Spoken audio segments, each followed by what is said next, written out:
Hi, welcome to my channel Madhu's Education Alerts. This is your Madhusudan. ఈరోజు ఈ వీడియోలో AP Telangana రెండు రాష్ట్రాలకు సంబంధించి రీవెరిఫికేషన్ రీకౌంటింగ్కి సంబంధించి ఎవరైతే అప్లై చేశారో వాళ్ళకి ఒక లేటెస్ట్ అప్డేట్ అయితే వచ్చింది. ఆ అప్డేట్కి సంబంధించి ఈ వీడియోలో మీకు షేర్ చేస్తున్నాను. ఎవరైనా ఫస్ట్ టైంగా నా ఛానల్ చూసినట్టయితే ప్లీజ్ సబ్స్క్రైబ్ మై ఛానల్. ఇక విషయంలోకి వెళ్దాం. ఏపీ తెలంగాణ రెండు రాష్ట్రాల్లో కూడా ఇంటర్మీడియట్ ఎగ్జామినేషన్స్ రెగ్యులర్ ఎగ్జామినేషన్స్లో ఎవరైతే ఫెయిల్ అయిన స్టూడెంట్స్ అలాగే పాస్ అయ్యి రీవెరిఫికేషన్ మార్క్స్ తక్కువ వచ్చాయన్నటువంటి స్టూడెంట్స్ అందరూ కూడా రీవెరిఫికేషన్కి కొంతమంది అప్లై చేశారు, రీకౌంటింగ్ కొంతమంది అప్లై చేశారు. సో వీళ్ళకి సంబంధించి రిజల్ట్స్ ఏ స్టేజ్లో ఉన్నాయి, ఎప్పుడు వచ్చేటట్టు ఉన్నదని ఒకసారి మనం వెరిఫై చేస్తే మనకి తెలిసిన ఇన్ఫర్మేషన్ ప్రకారంగా ఈ రీవెరిఫికేషన్కి సంబంధించి రీకౌంటింగ్ సంబంధించి ప్రక్రియ మొత్తం కూడా పూర్తయిపోయింది. సో ఈ ఎలక్షన్స్ వలన మనకు ఒక 2 రోజులు లేట్ అయి ఉండడం జరిగింది. సో ఇప్పుడు తెలిసిన ఇన్ఫర్మేషన్ ప్రకారంగా రీకౌంటింగ్ రీవెరిఫికేషన్ ప్రాసెస్ అంతా కూడా కంప్లీట్ అయినట్టుగా తెలుస్తుంది.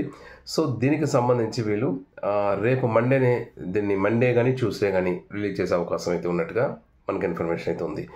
నెక్స్ట్ హాల్ టికెట్స్ అనేది కూడా వాళ్ళు రిలీజ్ చేస్తున్నారు.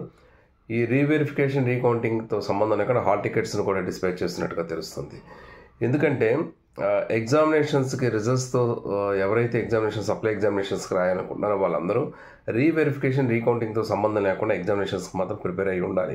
ఎందువల్లంటే ఒకవేళ వాళ్ళు రీవెరిఫికేషన్లో కానీ రీకౌంటింగ్లో కానీ వాళ్ళు పాస్ అయినట్టయితే ఎగ్జామినేషన్స్కి వెళ్ళడం ఆపుతారు.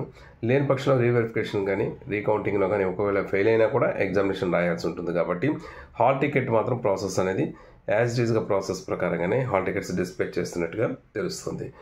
ఎవరైతే అప్లై చేశారో వాళ్ళందరూ కూడా 24th నుంచి జరగబోయే సప్లై ఎగ్జామినేషన్స్కి మాత్రం ప్రిపేర్ అయ్యి ఉండవలసిన అవసరం మాత్రం ఉంది.